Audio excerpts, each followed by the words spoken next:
Mares, happy Friday. So last week I shared with you in our series of creepy tales, I shared with you one of Mr. Huffman's favorites. And this week, I love it when this happens. Mrs. Mano came down to look for the next book in the series that she's been reading, and she just couldn't wait. She wanted to see if we had the next book in the series. We didn't happen to have it in for her today, but it gave me an idea that this was the book I should share today. And it's part of a series. It's called Miss Peregrine's Home for Peculiar Children. Now, you might have heard this. It's a movie. It has a few years ago. There was a movie that came out, but Mrs. Mano said the book is quite different from the movie. And this is in our mystery section. But it also has elements of the supernatural and fantasy, and even a little bit of historical fiction, as Jacob, the main character, kind of traces the past of his grandfather. So this is book one in the series. We've got 5 books total in our library. And what is so cool about this, you can see it mixes real photographs with a story. So Ransom Riggs is the author, and he had made it his hobby to kind of, have you ever been to a flea market or maybe an antique shop where there's just boxes of old photos, old family photos, maybe some weird photos, and they don't really belong to anybody, but you can buy them. And so Ransom Riggs had made it his hobby to travel around the country, and wherever he went, where he found boxes of photos like that, he would kind of find the unusual and odd and strange ones.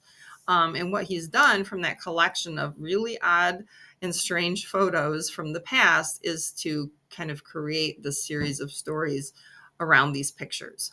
So it's a really cool idea. It's a really cool type of story to read because these pictures were all real and taken by real people, but they're very odd and mysterious and sometimes kind of creepy. So book one, I'm going to read you the prologue, which introduces you to Jacob and the basis of what starts him on this mysterious journey. I had just come to accept that my life would be ordinary when extraordinary things began to happen. The first of these came as a terrible shock, and like anything that changes you forever, split my life into halves, before and after. Like many of the extraordinary things to come, it involved my grandfather, Abraham Portman. Growing up, Grandpa Portman was the most fascinating person I knew. He'd lived in an orphanage, fought in wars, crossed oceans by steamship and deserts on horseback, performed in circuses, knew everything about guns and self-defense and surviving in the wilderness, and spoke at least 3 languages that weren't English. It all seemed unfathomably exotic to a kid who'd never left Florida, and I began to begged him to regale me with stories whenever I saw him. He always obliged, telling them like secrets that could be entrusted only to me. When I was 6, I decided that my only chance of having a life half as exciting as Grandpa Portman's was to become an explorer. He encouraged me by spending afternoons at my side, hunched over maps of the world, plotting imaginary expeditions with trails of red pushpins, and telling me about the fantastic places I would discover one day. At home, I made my ambitions known by parading around with a cardboard tube held to my eye, shouting, "Land ho!" and "Prepare a landing party," until my parents shooed me outside. I think they were worried that my grandfather would infect me with some incurable dreaminess from which I'd never recover, that these fantasies were somehow inoculating me against more practical ambitions.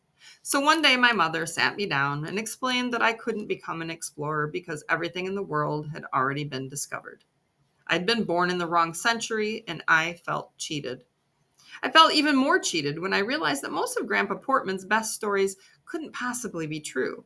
The tallest tales were always about his childhood, like how he was born in Poland, but at 12 had been shipped off to a children's home in Wales. When I would ask why he had to leave his parents, his answer was always the same: because the monsters were after him. Poland was simply rotten with them, he said. What kind of monsters, I'd ask, wide-eyed. It became a sort of routine. Awful hunched over ones with rotting skin and black eyes, he'd say. And they walked like this, and he'd shamble after me like an old-time movie monster until I ran away laughing. Every time he described them, he'd toss in some lurid new detail. They stank like putrefying trash. They were invisible except for their shadows. A pack of squirming tentacles lurked inside their mouths and could whip out in an instant and pull you into their powerful jaws. It wasn't long before I had trouble falling asleep, my hyperactive imagination transforming the hiss of tires on wet pavement into labored breathing just outside my window, or shadows thrilled under the door into twisting gray-black tentacles. I was scared of the monsters, but thrilled to imagine my grandfather battling them and surviving to tell the tale. More fantastic still were his stories about life in the Welsh Children's Home. It was an enchanted place, he said, designed to keep kids safe from the monsters, on an island where the sun shined every day and nobody ever got sick or died. Everyone lived together in a big house that was protected by a wise old bird, or so the story went. As I got older, though, I began to have doubts. What kind of bird? I asked him one afternoon at age 7, eyeing him skeptically across the card table where he was letting me win at Monopoly. A big hawk who smoked a pipe, he said. You must think I'm pretty dumb, Grandpa. He thumbed through his dwindling stack of orange and blue money. I would never think that about you, Jakob.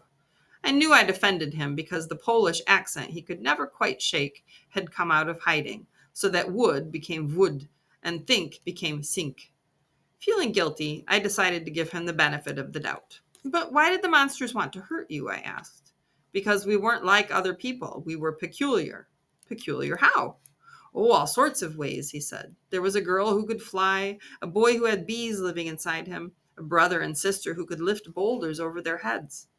It was hard to tell if he was being serious.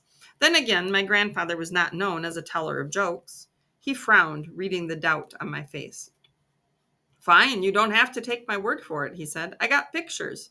He pushed back his lawn chair and went into the house, leaving me alone on the screened-in porch. A minute later, he came back holding an old cigar box. I leaned in to look as he drew out 4 wrinkled and yellowing snapshots. The first was a blurry picture of what looked like a suit of clothes with no person in them. Either that or the person didn't have a head. Sure, he's got a head, my grandfather said, grinning. Only you can't see it. Why not? Is he invisible? Hey, look at the brain on this one. He raised his eyebrows as if I'd surprised him with my powers of deduction. Millard, his name was. Funny kid. Sometimes he'd say, Hey, Abe, I know what you did today. And he'd tell you where you'd been, what you had to eat, if you picked your nose when you thought nobody was looking. Sometimes he'd follow you, quiet as a mouse with no clothes on, so you couldn't see him, just watching. He shook his head. Of all the things, eh? He slipped me another photo. Once I'd had a moment to look at it, he said, So, what do you see?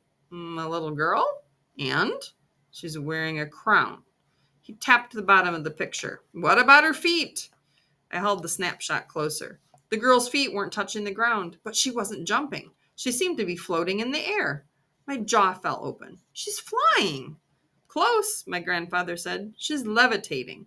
Only she couldn't control herself too well, so sometimes we had to tie a rope around her to keep her from floating away. My eyes were glued to her haunting doll-like face. Is it real? Of course it is, he said gruffly, taking the picture and replacing it with another. This one of a scrawny boy lifting a boulder. Victor and his sister weren't so smart, he said, but boy, were they strong. He doesn't look strong, I said, studying the boy's skinny arms. Trust me, he was. I tried to arm wrestle him once and he just about tore my hand off. But the strangest photo was the last one. It was the back of someone's head with a face painted on it. So I'll pause here to show you the levitating girl and the headless, what appears to be headless boy. And then here's the kid lifting the boulder and the head with the face painted on the back. I stared at the last photo as Grandpa Portman explained. He had 2 mouths, see? One in the front and one in the back. That's why he got so big and fat. But it's fake, I said. The face is just painted on. Sure, the paint's fake. It was for a circus show. But I'm telling you, he had 2 mouths. You don't believe me? I thought about it, looking at the pictures, and then at my grandfather, his face so earnest and open. What reason would he have to lie? I believe you, I said. And I really did believe him, for a few years at least, though mostly because I wanted to, like other kids my age wanted to believe in Santa Claus. We cling to our fairy tales until the price for believing them becomes too high, which for me was the day in second grade when Robbie Jensen pantsed me at lunch in front of a table of girls and announced that I believed in fairies. It was just desserts, I suppose, for repeating my grandfather's stories at school. But in those humiliating seconds, I foresaw the nickname Fairy Boy trailing me for years, and rightly or not, I resented him for it. Grandpa Portman picked me up from school that afternoon, as he often did when both my parents were working. I climbed into the passenger seat of his old Pontiac and declared that I didn't believe in his fairy stories anymore. "What fairy stories?" he said, peering at me over his glasses. "You know, the stories about the kids and the monsters." He seemed confused. "Who said anything about fairies?" I told him that a made-up story and a fairy tale were the same thing, and that fairy tales were for pants-wetting babies, and that I knew his photos and stories were fakes. I expected him to get mad or put up a fight, but instead he just said, "Okay," and threw the Pontiac into drive. With a stab of his foot on the accelerator, we lurched away from the curb, and that was the end of it. I guess he'd seen it coming. I had to grow out of them eventually. But he dropped the whole thing so quickly it left me feeling like I'd been lied to. I couldn't understand why he'd made all that stuff up, tricked me into believing that extraordinary things were possible when they weren't. It wasn't until a few years later that my dad explained it to me. Grandpa had told him some of the same stories when he was a kid, and they weren't lies exactly, but exaggerated versions of the truth. Because the story of Grandpa Portman's childhood wasn't a fairy tale at all, it was a horror story. My grandfather was the only member of his family to escape Poland before the Second World War broke out. He was 12 years old when his parents sent him into the arms of strangers, putting their youngest son on a train to Britain with nothing more than a suitcase and the clothes on his back. It was a one-way ticket. He never saw his mother or father again, or his older brothers, his cousins, his aunts and uncles. Each one would be dead before his 16th birthday, killed by the monsters he had so narrowly escaped. But these weren't the kind of monsters that had tentacles and rotting skin, the kind a 7-year-old might be able to wrap his mind around. They were monsters with human faces, in crisp uniforms, marching in lockstep, so banal you don't recognize them for what they are until it's too late. Like the monsters, the Enchanted Island story was also a truth in disguise. Compared to the horrors of mainland Europe, the children's home that had taken in my grandfather must have seemed like a paradise, and so in his stories it had become one. A safe haven of endless summers and guardian angels and magical children who couldn't really fly or turn invisible or lift boulders, of course. The peculiarity for which they'd been hunted was simply their Jewishness. They were orphans of war, washed up on that little island in a tide of blood. What made them amazing wasn't that they had miraculous powers; that they had escaped the ghettos and gas chambers was miracle enough. I stopped asking my grandfather to tell me stories, and I think secretly he was relieved. An air of mystery closed around the details of his early life. I didn't pry. He had been through a lot and had a right to his secrets. I felt ashamed for having been jealous of his life, considering the price he'd paid for it, and I tried to feel lucky for the safe and unextraordinary one that I had done nothing to deserve. Then, a few years later, when I was 15, an extraordinary and terrible thing happened, and there was only before and after. All right, so that is chapter 1. But this terrible event that Jacob talks about leads him to head to this remote island in Wales to try to track down the truth of his grandfather's past and his grandfather's stories. So like I said, there's a little bit of historical fiction, a little bit of fantasy, some supernatural weirdness, and a mystery to solve.